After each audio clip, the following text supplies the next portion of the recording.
I'm Ben Mitchell, joined alongside Scott McDonald. Ohio sports are deep into MAC play, which means teams are gearing up for their tournament runs. Yes, we will be talking hockey, soccer, volleyball, football, and much more on this edition of Ohio Sports Zone.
Welcome back to Ohio Sports Zone. Ben, hockey just came off an emotional weekend series against West Virginia. Can you kind of describe what happened? Well, yeah, the Bobcats are once again maintaining a very strong record to start this season, 6-0-0 on the year, and that started this weekend with two big wins for the Bobcats, starting at Byrd Arena on Friday, getting a big 8-1 victory against the Mountaineers, and that was led by senior scorer Michael Harris, who had 2 goals on the game. He's starting to find his form as a scorer for this team. And then you had Michael Palisic also get 2 goals for the Bobcats. And how about Jacob Bloomfield? First career start for the Bobcats, an Athens boy, so it was always his dream to play for this Ohio team. He got his very first start on Friday, and what a game he had, making 15 of 16 saves. And then Saturday, going to Morgantown, where the Bobcats struggled last season, Ohio was able to get another solid victory, 6-1. And Ohio fell behind early in this game, 1-0, but was able to score 6 straight. And they are now 6-0-0 on the year and number 2 in the country. Now we're 6 games into the season. Who do you think has impressed so far that people kind of had him flying under the radar? Well, when it comes to under the radar, it's some of these freshman players that Coach Hogan has recruited to be a part of this system. And it starts with Matthew Rudin, who has been a huge part of this back line, complementing Diego Breckenridge, the senior, as well as Brian Lubin, the other freshman on that back line. And Matthew Rudin has been terrific. He has 5 goals and 4 assists on the young season for 7 points. And then we talked about a guy like Brian Lubin, who had a very fast start to the year. He's kind of slowed down a bit, but you can't underestimate what he has done as well. He has 3 goals and 4 assists for a +5 rating. And then you got 7 other newcomers on this team that have at least a point. I think it's all these newcomers for Coach Sean Hogan's team that have come in and made such a huge difference that has allowed this Bobcats team to maintain that success. Now tomorrow they travel to Iowa State to face the Cyclone team that is number 5 in the country. What potential roadblocks do you see in that game?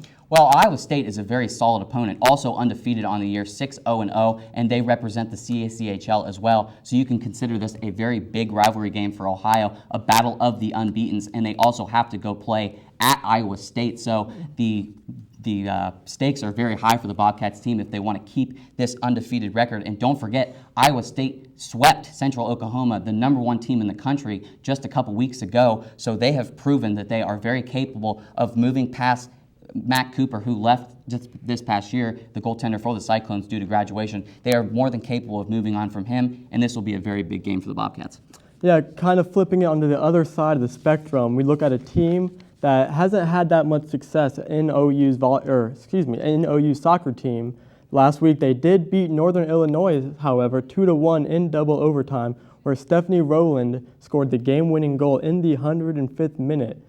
Do you have what she said on that? Yeah, she had a great quote after the game, and she said, "We lost every overtime game last year," so she said she was going to bust her butt to make sure that the Ohio got on the right side of the scoreboard this year, and that they did, winning a very big double overtime victory against Northern Illinois, 2-1. And Taylor Smith, another big-time performance from her, making 5 saves for the Bobcats. And how about Taylor Smith? I mean, ever since the Bobcats got off to the 0-5 start and she decided to take over at goalie, she has been fantastic, having a 4-2 record. All the other goaltenders, like I said, 0-5 on the year, and she's been terrific in the games she has played. In the 6 games, she has 28 saves, only 6 goals against her for a 1.08 goals against average, and in all the other games she hasn't played, there's been 13 goals scored, so you cannot underestimate the impact she has had between the net for the Bobcats. Yeah, but however, they did lose Sunday against Western Michigan 3-0.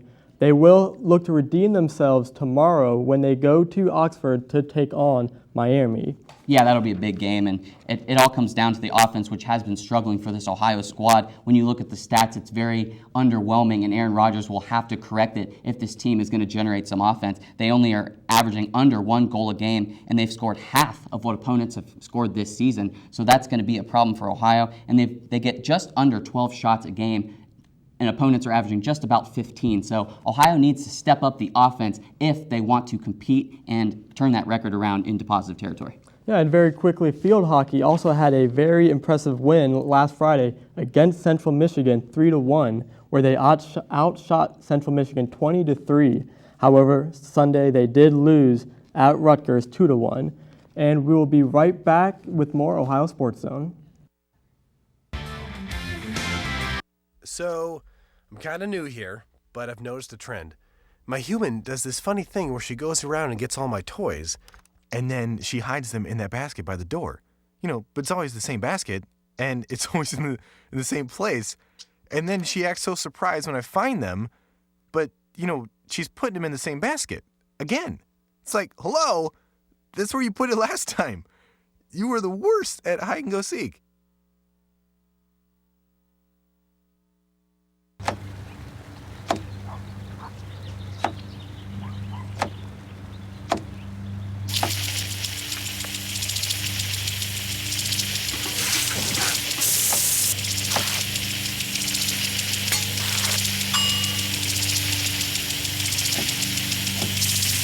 Clean kitchen surfaces, utensils, and hands with soapy water. 1 in 6 Americans will get sick from food poisoning this year. Keep your family safer. Check your steps at foodsafety.gov.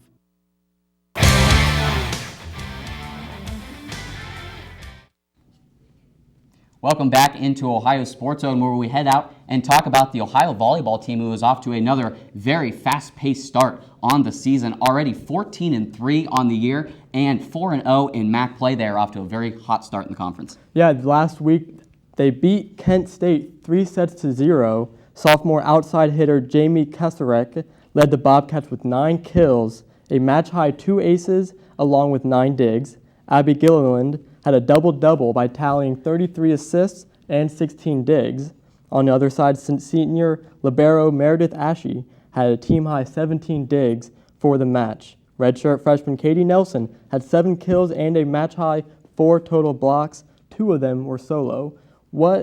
How do you see this team performing later on when they get into the bulk of MAC play? Well, Ohio just seems to be in the zone when they head into MAC play. They're after October 1st in that win against Kent State, they were 3-0 in MAC play in 3 of the 4 last seasons. And then that win over Eastern Michigan on October 3rd, that puts them 4-0 in MAC play for the 3rd straight year in 5 of the last 7 years. So this team knows just how to get off to a very fast start in MAC play, and we saw that they've only lost 1 set so far in MAC play, and that was to the rival Miami. So you get a little better of an effort out of the Miami squad, but Ohio just cruising off to a very fast start. And Deanne Webb still had critiques of this team after this past weekend. He said he wasn't very pleased with the D, and he wasn't very pleased with the way Ohio shared the ball. So there's still ways this team needs to improve. Regardless of the record, Deanne Webb still thinks that Ohio can improve in certain areas. Yeah, it's very funny that, as a coach, you always critique, you always look for ways to get better. Even after last Saturday, they went to Eastern Michigan, won 3-0.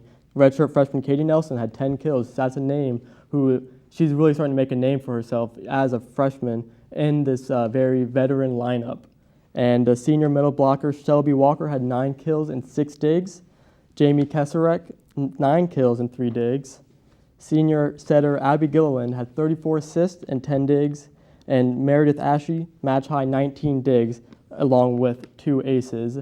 Now, this team has the potential to make a lot of noise in MAC play, but last year, as we know, they did just have a little hiccup in MAC tournament, which then prevented them going into the NCAA tournament. Do you see something similar happening? I just think that's something Coach Webb would have to address as he goes along, as this team is used to playing very well in the regular season, but then moving into tournament time, they have had a little trouble getting past, like you said last year, in the MAC tournament, where everyone thought they would just breeze right through. But it all starts with the offense. On the attack this year, Ohio has been unstoppable. They have 800 kills on the season compared to only 725 for opponents. So obviously that attack is just beginning to blossom for this team, and that's all led by Jamie Kasorik, who has 3.29 kills per set. I mean, she is unbelievable on the offensive side. She is more than willing to step up and take those big shots for Ohio when it comes down to it on offense. And then you got a player like Shelby Walker, who has 146 kills on the year, another huge player that has stepped up for the offense. And then 7 players on this team have over 50 kills. So when you can't rely on players like Jamie Kasorik or Shelby Walker, you can rely on these other players like Meredith Ashley, like Katie Nelson, to step up and fill that void and contribute. Yeah, you talk about how dominant they have been to this point of the season. They have now won 28 straight MAC regular season games, and there's 12 games until the MAC tournament, so they're just going to get hotter and hotter as the season progresses.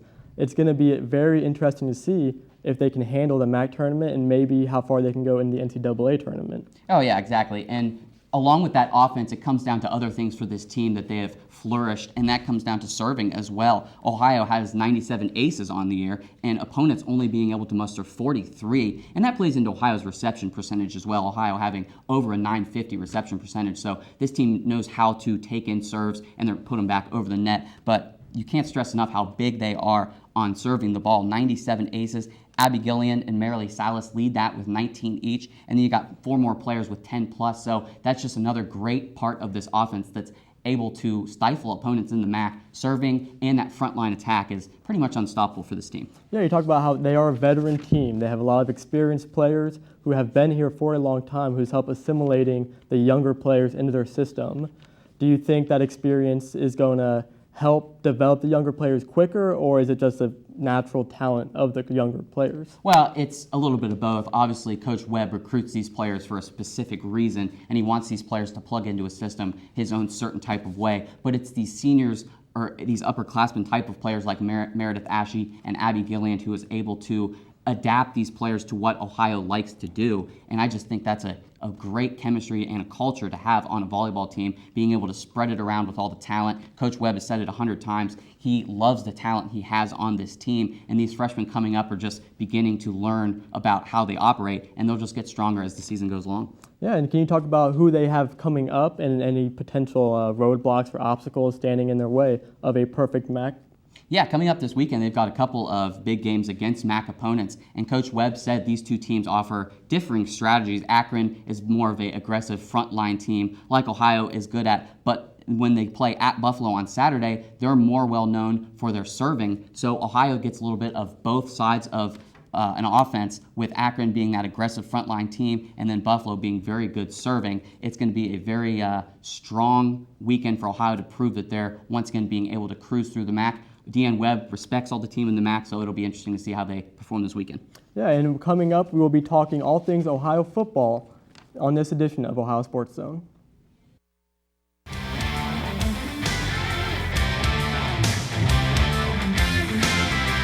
So, I'm kind of new here, but I've noticed a trend. My human does this funny thing where she goes around and gets all my toys, and then she hides them in that basket by the door. But it's always the same basket, and it's always in the same place. And then she acts so surprised when I find them, but, she's putting them in the same basket. Again. It's like, hello, that's where you put it last time. You were the worst at hide and go seek.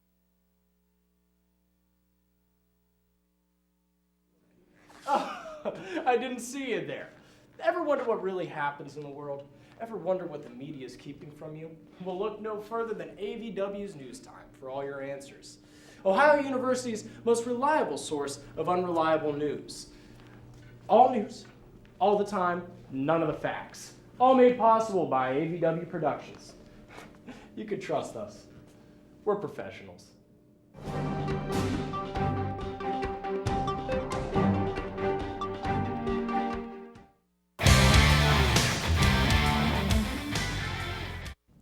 Welcome back into Ohio Sports Zone, where we will head out to the football field where the Ohio University Bobcat football team is surprising a lot of local Athens faithful. off to a very surprising start on the year, being 4-1 and 1-0 in the MAC. They sit atop the MAC East in first place. Yeah, last week they did defeat a very struggling Akron team, 14-12. However, the bright side is that they allowed no offensive touchdowns from Akron. It's a testament to the coaches, to the coaching staff, how this defense has been able to come along and join together as a unit and really just stifle offenses. And I mean, it's the offense that needs to kind of pick it up a little bit. They're lacking heavily, only 14 points, 2 touchdowns from Vic to Heitzman, the new tight end. And if they want to make noise in MAC play, they need to develop an offense. They need to get more help from the receivers, the running backs, the O-line, and the quarterback if they want to make any noise. Yeah, a lot of practice for that Akron kicker in that past Saturday game. But yeah, I mean, the offense didn't exactly put up stunning numbers in this 14-12 game, a very sloppy game. Ohio was able to come out in the first half and was able to get that offense going. Darius Vick got that huge 24-yard touchdown pass to tight end Keith Heitzman, and then the early 4-yard run by Daz Patterson got the 2 early touchdowns for Ohio. But if you look at it, they got beat in time of possession. They had a pass intercepted in the end zone during this game, and they were flagged 8 times. But it comes down to that defense led by Quentin Poling, who has just been a menace all year long. 3 times they have held opponents under 14 points. They're allowing 18.2 points per game, which is 27th in the country. And like we said, all led by Quentin Poling, who has 39 tackles on the year, 1 interception, and 2 forced fumbles. This defense has been incredible and has been pulling the offense along as the season has played out. Yeah, you talk about Quentin Poling, who has certainly impressed everyone so far. Last week against Akron, he had 11 tackles, 2 tackles for losses, 1 sack, and an interception, and that performance did help him win the MAC East Defensive Player of the Week. Now, on the other side of the ball, we look at someone who has really stepped up in Pappy White. I mean, this guy came out of nowhere, and he's impressed the coaches. He has gotten increased touches every time. Who else do you see who's kind of impressed everyone? Well, you can't stress enough how big Pappy White is in the running game as well as the passing game. One of those running backs who's able to come out of the backfield and be a huge presence in the passing game as well, catching passes from Darius Vick. But this rushing attack, with Pappy White and Des Patterson and AJ Ouellette has been very good all year, very manageable in moving the offense along. All 3 rushers have rushed for over 130 yards on the year, and that's led by Daz Patterson, the big play running back, as you would say. He's got 49 carries on the year and has over 250 yards and 4 touchdowns. So he's that big-time running back that Ohio is able to use. But then you've got a player like AJ Ouellette who's come in, taken more rushes than Daz Patterson, and he's gone for over 230 yards and 2 touchdowns. Another big-time back that they use. And then, like you said, Pappy White, he has been huge in the running game as well as the passing game. He has 21 carries on the young year for 130 yards and 2 touchdowns, and he has a 58-yard long touchdown run. So all 3 running backs are able to come in and impose their will on the offense. The offense has been good, but at times it has been very sloppy. Yeah, and then Saturday we welcome that team from the West in Miami to Peden Stadium for the Battle of the Bricks. Now, do you see Miami has struggled in the recent history? Do you see them coming out hot? It is a rivalry game, or is it just going to be smooth sailing for the Bobcats? Well, I think that's the biggest part about it is it's a rivalry game regardless of the records of both teams. It is a rivalry game, so both teams are going to go out and put out their best performance, and Miami has nothing to lose.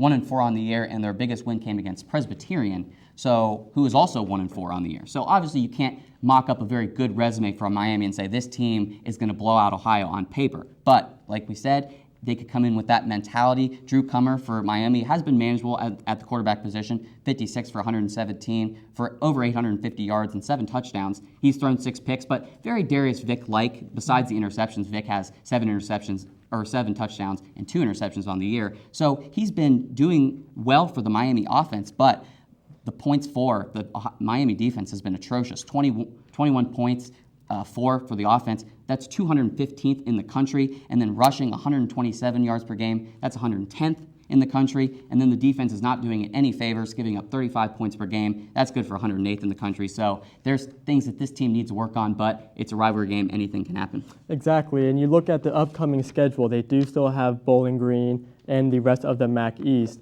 Do you see any potential roadblocks to a perfect MAC East record? Well, Ohio has been known to slip up at times. It doesn't have the talent to just sweep through the MAC East and blow out every opponent in its path, but they have a bunch of winnable games on their schedule, already getting by that very tough opening part of the year. That big game against Bowling Green is going to be their biggest measuring stick on how good they are and how good they will be in a bowl game if they do make one. Yeah, and coming up, we will be talking contenders or pretenders for these Ohio sports teams.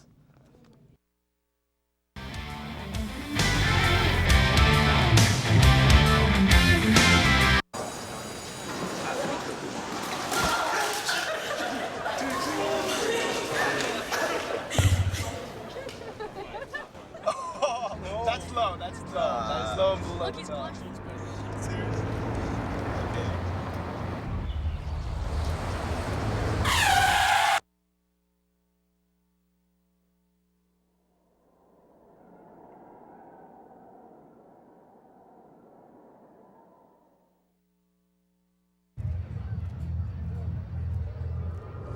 Looking for these? You drive Buzzed. It could be one very expensive ride.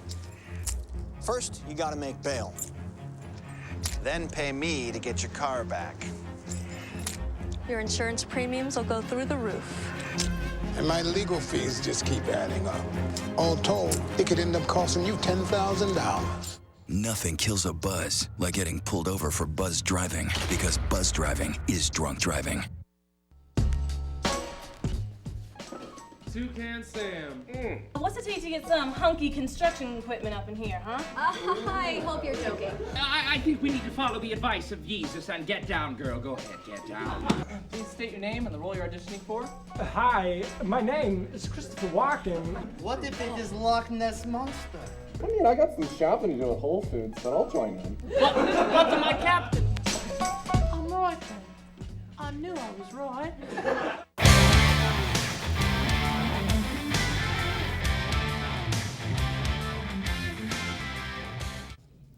Welcome back into Ohio Sports Zone, where we will now be talking pretenders and contenders, and we are now joined by Bobby Levine, who will help us in this debate.